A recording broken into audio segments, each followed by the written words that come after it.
সর্বকালের অন্যতম শ্রেষ্ঠ মুফতি ইমাম মালিককে 100টা ফতোয়া জিজ্ঞেস করলে উনি প্রায় 70টা প্রশ্নের কি উত্তর দিতেন? লা আদরি, আমি জানি না। কেন জানে না? কোরআন হাদিসে না থাকলে উনি কোত্থেকে জানবে? ওনার কাছে তো জিবরাইল আলাইহিস সালাম ওহী নিয়ে আসতো না। তাহলে আমরা যে প্রশ্ন করার আগেই উত্তর দেওয়া শুরু করি, আমাদেরকে কে জানাইলো? জিবরাইল না ইবলিসিল? এবারে চলুন সহিহ হাদিসের ভান্ডারে আর কি তথ্য আছে। আমি রিপিটেশন অর্থাৎ একই হাদিস প্রায় 50 বার আছে বুখারী শরীফে। আমি সেখান থেকে একটি হাদিস নিয়েছি। বর্ণনাক্রম অর্থাৎ কে কার কাছ থেকে শুনেছে এবং টার্ন বাই টার্ন বিবরণ বাদ দিয়ে আমাদের জন্য প্রযোজ্য বা প্রয়োজনীয় সহিহ হাদিসগুলোর সারসংক্ষেপ একত্রিত করেছি। এর বাইরে কিছু সহিহ হাদিস থাকলেও তা নিয়ে উল্লেখযোগ্য ইখতিলাফ আছে। তাতে আমাদের জন্য প্রযোজ্য কোনো বিশেষ উপদেশ নেই। আর পরবর্তীতে নজরে পড়লে বা কেউ জানলে রেফারেন্স সহ কমেন্টে জানাবেন, আমি ভিডিও ডেসক্রিপশনে যোগ করে দেব। তবে মোটামুটি নিশ্চিত থাকতে পারেন দুনিয়ার 99% মুহাদ্দিস রোজা সংক্রান্ত এর চেয়ে বেশি হাদিস জানে না। বুখারী শরীফ সওম অধ্যায়, ইসলামিক ফাউন্ডেশন সিরিয়াল বাংলা হাদিস অ্যাপ অনুযায়ী এই সবগুলো হাদিস অবশ্য রোজার সাথে সম্পর্কিত নয়, তবু আমি উল্লেখ করছি। এর বাইরে কিছু হাদিস আমার বোধগম্য হয়নি, আমি স্কিপ করেছি। যেমন রোজাদারের মুখের দুর্গন্ধ আল্লাহর প্রিয়। দুর্গন্ধ আবার আল্লাহর প্রিয় হয় কি করে?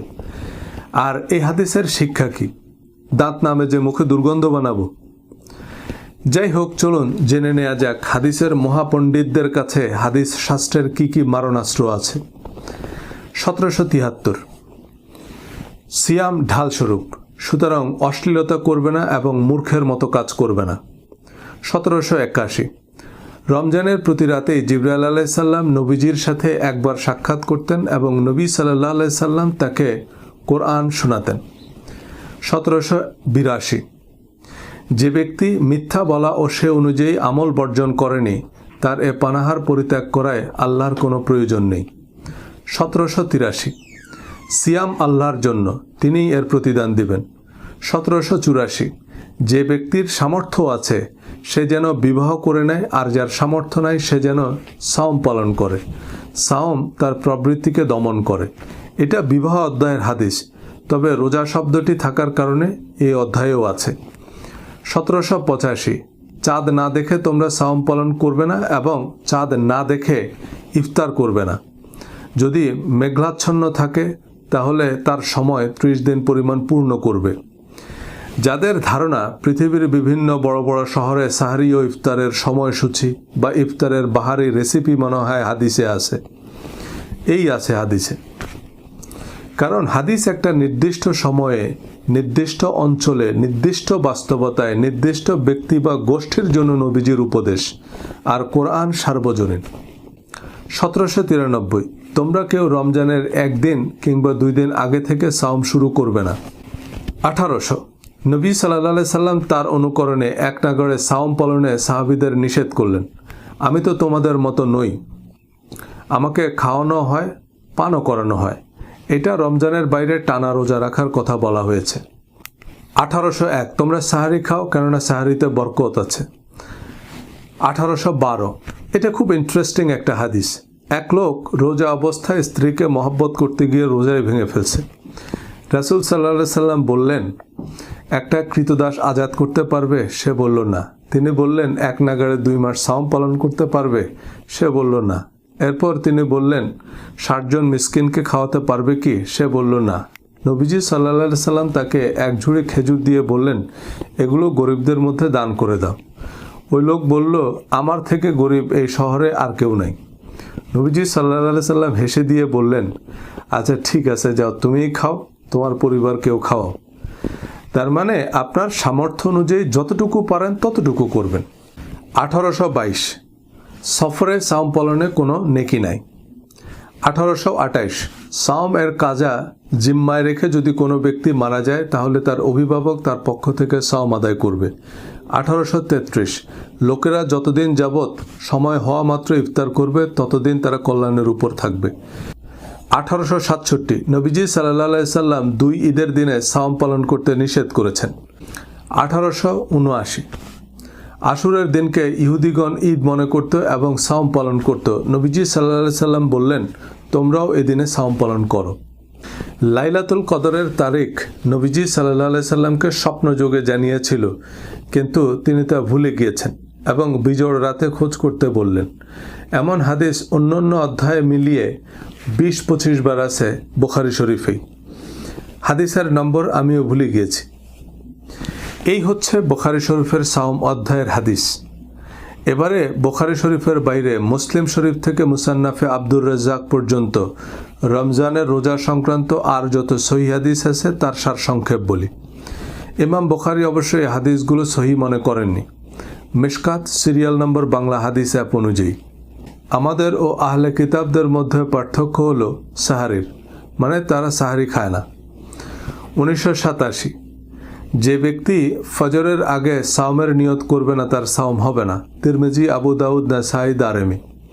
1888, তোমাদের কেউ ফজরের আজান শুনতে পেলে সে যেন হাতের বাসন রেখে না দেয়, বরং নিজের প্রয়োজন সেরে নেয়। আবু দাউদ। 2007, অনিচ্ছায় বমি হলে তার রোজা কাজা করতে হবে না। তিরমিজি, আবু দাউদ, ইবনে মাজাহ, দারেমি। 2012, যে শিঙ্গা লাগায় ও যে শিঙ্গা দেয় উভয়ই নিজেদের সাওম ভেঙে ফেলেছে। আবু দাউদ, ইবনে মাজাহ ও দারেমি। এই হাদিস শোনার আগ পর্যন্ত কিন্তু শিঙ্গা লাগাইলেও আপনার রোজা ভাঙত না, এখন ভাঙবে। এভাবে যত প্রশ্ন করবেন তত বনি ইসরায়েলের গরুর মতো জিনিসটা কঠিন হবে। 2032, ঋতুবতী মহিলাদের সাওম কাজা করতে হয়, সালাত কাজা করতে হয় না। মুসলিম, মুসান্নাফে আব্দুর রাজ্জাক। 2047, যে ব্যক্তি রমজান মাসের সাওম রাখবে অতঃপর সে শাওয়াল মাসের 6টি সাওম রাখবে, তাহলে সে একাধারে সাওম পালনকারী বলে গণ্য হবে। মুসলিম ও অন্যান্য। হাদিসের সহজ পাঠ শিরোনামে কয়েকটি পর্বে হাদিসের এমন হাইলাইটস দেখাবো। কোরআনের বাইরে হাদিস থেকে সব প্রশ্নের উত্তর মিলবে না, বরং নতুন প্রশ্ন তৈরি হবে। তবুও মুহাদ্দিস হুজুররা কি না জানি সব জেনে ফেললো, কি গোলা বারুদ না জানি তাদের কাছে আছে, এই আশঙ্কায় আমরা তাদের তাকলিদ করি। যারা নিজেরাই ইজতেহাদ করতে চান, বুঝে ধর্মচর্চা করতে চান, তাদের জন্য আমি এই সিরিজটি বানানোর ইচ্ছা রাখি। আগ্রহীরা হাদিসের সহজ পাঠ লিখে কমেন্ট করুন। হাদিস জানলে নিজেই বুঝবেন যে হাদিস কোরআনের মতো সার্বজনীন নির্দেশ নয় এবং তা কোরআনের ব্যাখ্যা নয়। এবারে বুখারী শরীফের তারাবি অধ্যায়। ঘুরিয়ে ফিরিয়ে 3টা দরকারি হাদিস আছে। 1882, যে ব্যক্তি ইমানের সাথে সওয়াব লাভের আশায় তারাবি সালাত আদায় করে তার পূর্ববর্তী গুনাহসমূহ মাফ করে দেওয়া হয়। 1883, হযরত ওমর রাদিয়াল্লাহু তাআলা আনহু ইমামের সাথে সম্মিলিত তারাবি সালাত আদায়ের প্রচলন করেছিলেন। 1885, নবীজি সাল্লাল্লাহু আলাইহি সাল্লাম 3 দিন রাতে সালাত আদায় করেন এবং লোকেরা তার সাথে সালাত আদায় করেন। চতুর্থ দিন ফরজ হয়ে যাওয়ার আশঙ্কায় তিনি আর বের হননি। তারাবি নামাজের বিবরণ কোরআনেও নাই। নবীজি সাল্লাল্লাহু আলাইহি সাল্লামও এখনকার মতো আয়োজন করে পড়েননি। হযরত আবু বকর রাদিয়াল্লাহু তাআলা আনহুর সময়কালেও এ প্রচলন ছিল না। অন্যান্য হাদিস গ্রন্থে মারামারির কিছু জাল জয়ীফ হাদিস আছে। 8 রাকাত না 20 রাকাত পড়তে পারেন, বহুত ফায়দা হাসিল হবে। এবারে বুখারী শরীফের ইতিকাফ অধ্যায়। 1899, রাসূলুল্লাহ সাল্লাল্লাহু আলাইহি সাল্লাম রমজানের শেষ দশক ইতিকাফ করতেন।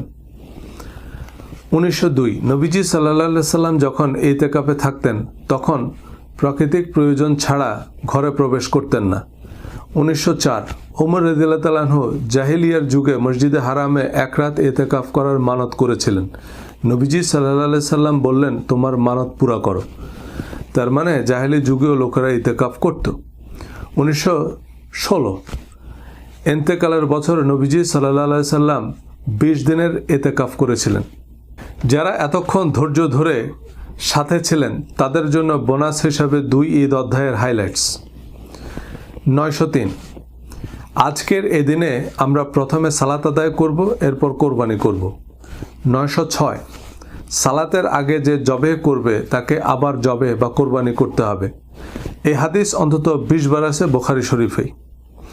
903, নবীজি সাল্লাল্লাহু আলাইহি সাল্লাম ঈদ উল ফিতরের দিন কিছু খেজুর না খেয়ে বের হতেন না।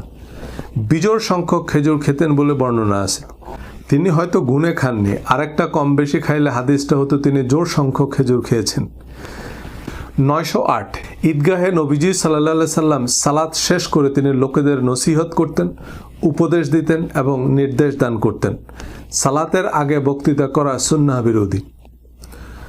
913 নবীজি সাল্লাল্লাহু আলাইহি সাল্লাম ঈদ উল ফিতরে 2 রাকাত সালাত আদায় করেন, এর আগে পরে আর কোনো সালাত আদায় করেননি।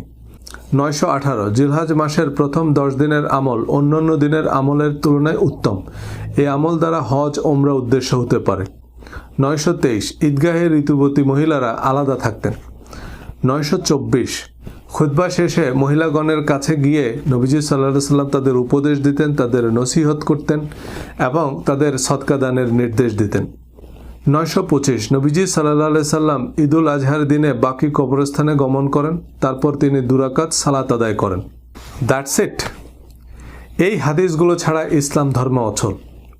আমাদের শাইখুল হাদিসরা উত্তর মেরু দক্ষিণ মেরু একত্র করেছেন এই তথ্যগুলো জানার জন্য। ভিডিওটি আবার দেখুন, মেলানোর চেষ্টা করুন এই বিচ্ছিন্ন বিক্ষিপ্ত বর্ণনাগুলো কি কোরআনের ব্যাখ্যা। এতে কি আমাদের সব প্রশ্নের উত্তর মিলেছে নাকি আরও জটিলতা বেড়েছে? এর চেয়ে কোরআনের বর্ণনা কি আরও স্পষ্ট নয়? যাই হোক, এই হচ্ছে শাইখুল হাদিসদের জ্ঞানের ভাণ্ডার। আপনার বিশ্বাস না হলে পরিচিত কোনো মুহাদ্দিসকে রমজানের রোজা, তারাবি, শবে কদর, ইতিকাফ ও ঈদ নিয়ে কি কি সহিহ হাদিস আছে জিজ্ঞেস করলে বুঝবেন উনি কয়টা হাদিস জানে। এক হাদিস বুখারী শরীফেই 20 বার আছে। কিছু হাদিসের সাথে নবীজি সাল্লাল্লাহু আলাইহি সাল্লামের সম্পৃক্ততা নেই, আমাদের জন্য প্রযোজ্য কোনো মেসেজ নেই, সেজন্য আমি স্কিপ করেছি। আর কারো এই শর্টকাট পছন্দ না হলে তিনি মহিষের চামড়ার উপর হাতে লেখা অরিজিনাল পাণ্ডুলিপিতে এই জিনিসগুলো জানতে পায়ে হেঁটে উজবেকিস্তান যেতে পারেন। কোরআন এবং হাদিসের প্রয়োজনীয় তথ্য আপনার কাছে আছে। এরপর কোনো প্রশ্ন মাথায় আসলে আপনার যা সঠিক মনে হবে তাই উত্তর। আপনি যদি কেবলা নির্ণয় করতে না পারেন, আপনার যেদিকে কেবলা মনে হবে সেদিকেই কেবলা। এ মূলনীতি বলা আছে বুখারী শরীফের প্রথম হাদিসেও। প্রত্যেক কাজ নিয়তের সাথে সম্পর্কিত, আর মানুষ তার নিয়ত অনুযায়ী ফল পাবে। আপনার সাথে বোঝাপড়া হচ্ছে আল্লাহর, আর আল্লাহ জানে আপনি কি উদ্দেশ্যে কি করেছেন। আমাদের নামাজ, রোজা, হজ, কোরবানি যদি আল্লাহর উদ্দেশ্যে হয়, তবে যেভাবেই করছি, যতটুকুই করছি, আল্লাহ অবশ্যই কবুল করবেন। আর ঝগড়ার উদ্দেশ্যে, তর্কে জেতার জন্য, লোক দেখানোর খাতিরে, নিজেদের মজহাব প্রতিষ্ঠার জন্য যাই করেন, মনে রাখবেন আল্লাহ আমার আপনার নামাজ, রোজা, হজ, কোরবানির কাঙ্গাল না। আল্লাহর সৃষ্টি জগতের তুলনায় আমাদের এই পৃথিবীটা একটা অদৃশ্য ভাইরাসের চেয়েও ক্ষুদ্র। আমি আপনি তো হিসাবেই পড়ি না, এমন 1 বিলিয়ন পৃথিবী বিলীন হয়ে গেলেও স্রষ্টার সৃষ্টি জগতের কিছুই হবে না।